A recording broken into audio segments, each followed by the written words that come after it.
Inside this unassuming little box is my next project. It is something that I have never done before, and I am super excited and a little nervous, anxious, scared, but mostly excited. Hello there and welcome back to the June Made channel. My name is Paula Jean, and something that I have never done in all of my many years of making things is work with leather. I have worked with vinyl and kind of faux leather type products before, but leather has always kind of scared me because I know it's very unforgiving. If you get quality leather, if you make a mistake, it can be very expensive. So I have never done it. And it's kind of kept me from exploring some things that I would like to explore. One of those things being shoemaking, but well, that's another subject for another video. But a couple of weeks ago on Instagram, Babylon Leather had reached out to me and said, hey, do you want to try one of our DIY leather purse making kits? All I had to do was go onto their website and choose whatever kit I wanted to make. They have so many styles. I think they have around 100 styles of purses and bags and totes and satchels and all kinds of things on their website. So I had a very difficult time choosing a product because there were many that caught my eye, but I finally decided on the domed satchel bag. It's a lovely shaped bag. It's a kind of medium small size, which is the size of purse that I tend to carry, and I chose it in haze blue. Many of their products come in several different colors. They're all a little bit different, and you can choose white as a contrast thread, or you can choose matching thread. So I chose this beautiful haze blue, and I went with contrasting thread, so it's white.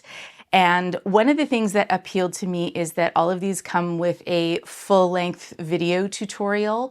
And that was very appealing because I think I need some hand-holding through a project like this for my first time working with leather. So I got my box. I'm gonna unpack it and kind of see everything that's going on in here. Opening the box smelled like walking into a beautiful old library with big leather club chairs. I love the smell of leather, and this smelled really nice. All of the pieces come pre-cut, and the leather is super soft and supple, and the hardware feels really nice.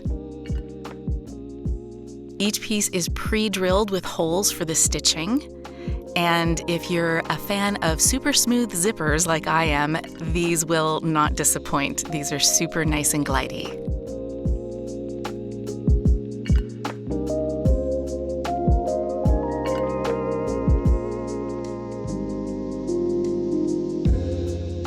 The kit also comes with a pre-sewn and pre-assembled shoulder strap in the same color thread as your kit.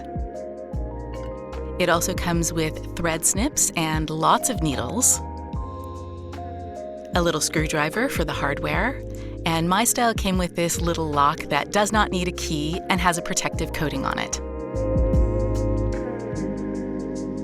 The hardware feels really nice and has a good weight to it. And the purse feet come with little silicone covers to protect them.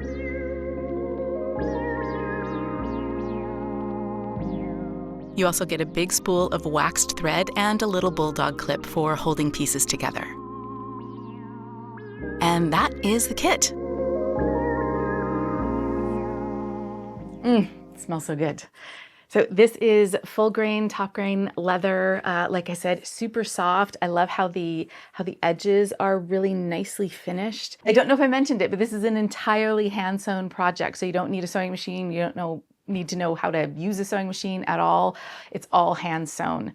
So that's another thing I'm looking forward to, is to just have a nice slow sewing project. Who knows, maybe I'll go out to like a park somewhere and go sew in the wild. I think the estimated time that they have for this bag is around 6 hours or so. So we'll see how my time compares with that.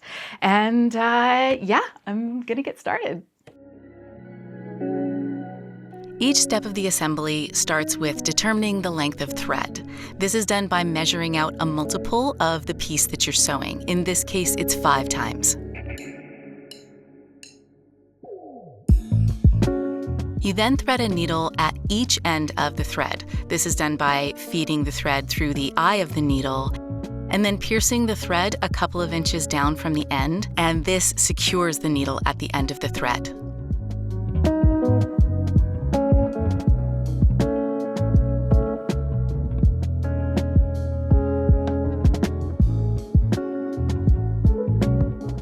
Then you start sewing by putting one needle up through one of the pinholes.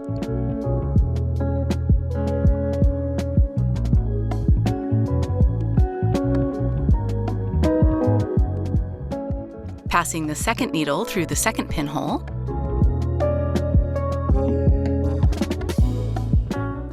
And then pulling so that each end of the thread is equal length. You then take needle number 1 and put it through hole number 2. And staying with needle number 1, you bring it up through hole number 3. And then needle number 2 goes down through hole number 3.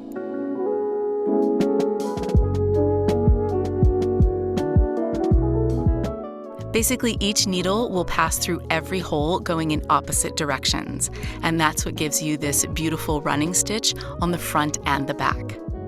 Once you get to the end, just like on a sewing machine, you do a couple of back stitches with each of the needle and making sure both threads end up on the back of the piece.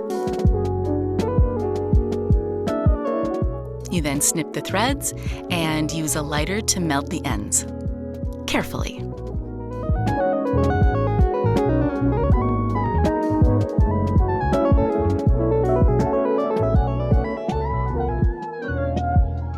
And that's the technique. While most of the bag is put together with that running stitch, the bottom of this style was done with a cross stitch. This was really fun because I got to use both of the needles at the same time, and I'm not gonna lie, I was feeling pretty professional at this point.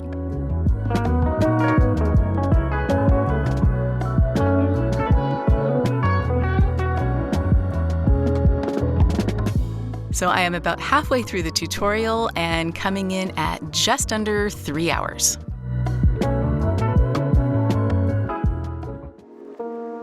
These kits are very beginner friendly, but I just wanted to share this part of the process for some of the challenge seekers out there who think that these kits might not be for them. At this point in the process, I'm sewing the side of the bag to the bottom, and this is done after it's sewn to both the front and the back of the bag. They do say in the tutorial that this part is a little bit tricky, and I really appreciated that. It made me feel better about myself. But because of the size and style of my bag, it was kind of difficult to see what was going on inside. I really had to slow down, visualize what was happening. I was sewing blind a little bit, but I found that as long as I could keep track of my needles, make sure each needle passed through every hole, and just focus on passing through one layer at a time, that really kept me on track. I definitely did better on the second side than I did on the first side, but that's okay.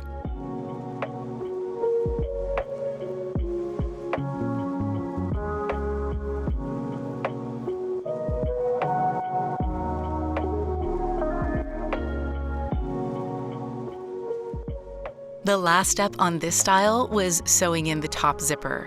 And they do say in the tutorial that this is also a tricky part, but after doing those bottom sides, I actually felt like this was quite easy. After doing my final stitches and back stitches, I could trim those threads, install the hardware, snap on my leather pull, and install my cute little lock. And we came in at just under 7 hours.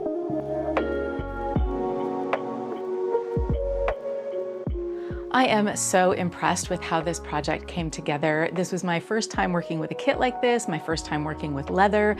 This was a totally new to me hand sewing technique, and despite all of that, I think it came out really beautiful and really professional looking. I did make mistakes. Not all of my stitches are perfect.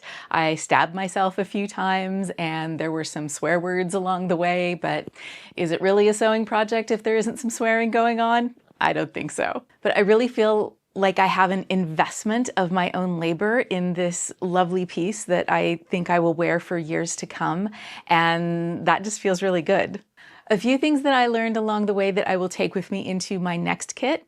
One is that despite saying that I was gonna maybe take this to a cafe or take it to a park and do some sewing in the wild, did not find that that was what I wanted to do with this. That said, I do think this is a great project that you could take on a trip somewhere, like if you're going camping for a few days or if you're going to be somewhere where you're going to be in a hotel for a few days. You don't need a whole lot of space, but if you can just kind of set up your area and have it there for when you come back to your campsite or your hotel or whatever and continue working on it, that will keep the flow going. On that note, I found it very helpful to have a clean and decluttered space to work in. Sometimes, especially at the beginning of a sewing run, you're dealing with a very long piece of thread.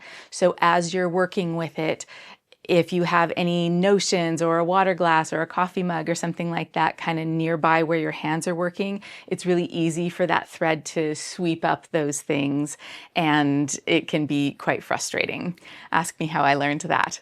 On the sewing side of things, these kits are very well made and all of the holes line up perfectly. And whenever I was putting my needle into a pinhole and it met a bit of resistance, I found that it was almost always because I was trying to put my needle in at a bit of an angle. And once I adjusted and put the needle in perpendicular to the hole, it slid right through perfectly. And lastly, that waxed thread is really robust, so you can give that a good yank after every stitch.